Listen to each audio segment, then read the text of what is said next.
ప్రజలందరూ ఆశ పెట్టుకున్నారు. Special category status ఈ ఫైనాన్స్ కమిషన్ అని అదని ఇదని లేదని చెప్పేసి స్పెషల్ అసిస్టెన్స్ కింద ఏదైతే స్పెషల్ కేటగిరీలో వస్తుందో అదే అమౌంట్ని దాంట్లో ఏ బెనిఫిట్ అయితే వస్తుందో ఆ బెనిఫిట్ కన్నా కొద్దిగా ఎక్కువే చేస్తాము అని చెప్పేసి 2016 ఆగస్ట్ నాడు ఫైనాన్స్ మినిస్టర్ గారు, ఇప్పుడు అర్బన్ డెవలప్మెంట్ మినిస్టర్ వెంకయ్యనాయుడు గారు అందరూ కూర్చొని సంవత్సరం దాటిపోయింది, ఇంతవరకు అది కూడా కాలేదు. నిన్న ఫైనాన్స్ మినిస్టర్ గారు మేము చూస్తున్నాం, మీ ఆఫీసర్లు కూడా వచ్చారు, మా ఆఫీసర్లు అందరూ కూర్చొని వర్కౌట్ చేస్తామని చెప్తున్నారు సార్. అది ఎంతవరకు జరుగుతుందో ఇంకా మాకు తెలియదు. ఈ విధంగా చూసుకుంటూ పోతే ఏదైతే ఆంధ్రప్రదేశ్ రాష్ట్రంలో ఆ రోజు తెలుగుదేశం ప్రభుత్వాన్ని భారతీయ జనతా పార్టీ కోయలేషన్గా ఉండింది కాబట్టి ప్రజలు నమ్మి ఓట్లేసి ప్రభుత్వం ఇచ్చిన తర్వాత ఇవన్నీ చేయకుండా పోతే 4 సంవత్సరాలు అయింది. ముఖ్యమంత్రి గారు రాష్ట్రంలో ఉండే ముఖ్యమంత్రి, దేశంలో ఉండే ముఖ్యమంత్రి కూడా ఇన్నిసార్లు ఢిల్లీకి వచ్చి ప్రభుత్వాన్ని, మంత్రుల్ని, ప్రధానమంత్రిని అందరినీ రిప్రజెంటేషన్ ఇచ్చి లాస్ట్ ఒక నెల రోజుల కిందట కూడా మేము ప్రధానమంత్రి గారిని కలిసి దావోస్ ముందు ఎంపీలు అందరం వెళ్ళి కలిసి రిప్రజెంటేషన్ ఇవ్వడం జరిగింది. ముఖ్యమంత్రి గారు కూడా అంతకుముందు వచ్చారు, దాని తర్వాత కూడా వచ్చారు, మొన్న కూడా కలిశారు. ఇంతవరకు 4 సంవత్సరాలు దాదాపు అయింది. ఈ విషయాల్లో చాలా విషయాలు ఇంకా అన్ని పెండింగ్ ఉన్నాయి సార్, ఇవన్నీ జరగలేదు.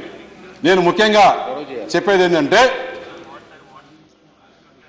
రాష్ట్రం చాలా ఇబ్బందుల్లో ఉంది, రాష్ట్రం వెనుకబడి ఉంది, ప్రజలు మన మీద ఆశ పెట్టుకొని ఉన్నారు. ఏదైతే ఆ రోజు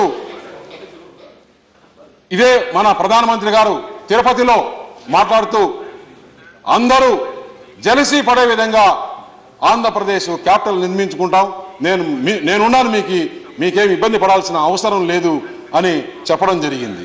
కాకపోతే ఇంతవరకైతే ఎక్కడ మాకు అనుకూలంగా ఆంధ్రప్రదేశ్ ప్రజలకు ఇబ్బందులు ఉన్నారు, వాళ్లకు న్యాయం చేద్దాము అనేది ఎక్కడ మాకైతే కనిపించట్లేదు సార్. అందుకే ఈ 3 రోజుల నుంచి కూడా ఇంకా టైం లేదు, ఇప్పుడు చేసే సమయము లేదు.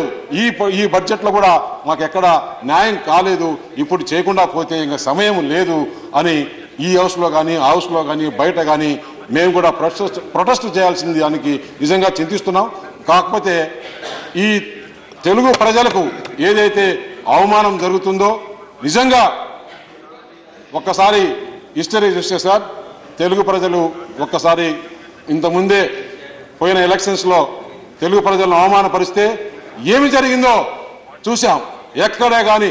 ఎందుకంటే గత 2 ఎలక్షన్స్లో కూడా 2009, 2004 ఆంధ్రప్రదేశ్లో కాంగ్రెస్ ప్రభుత్వం ఈరోజు ఢిల్లీలో ఉందని, అప్పుడు ఆంధ్రప్రదేశ్లో ఉంది అంటే 33 సీట్లు అక్కడ ఇవ్వడము, అక్కడ ఆంధ్రప్రదేశ్ రాష్ట్రంలో ఎమ్మెల్యేలు ఎక్కువ గెలిపించడం, అయినా కూడా 6 సార్లు 8 సార్లు ఎంపీలు ఎమ్మెల్యేలు ఉండే వాళ్ళకి ఒక్క డిపాజిట్ కూడా లేకుండా ఆంధ్రప్రదేశ్ ప్రజలకు అన్యాయం జరిగితే ఏ విధంగా కక్ష తీర్చుకున్నారో మనం చూసాం.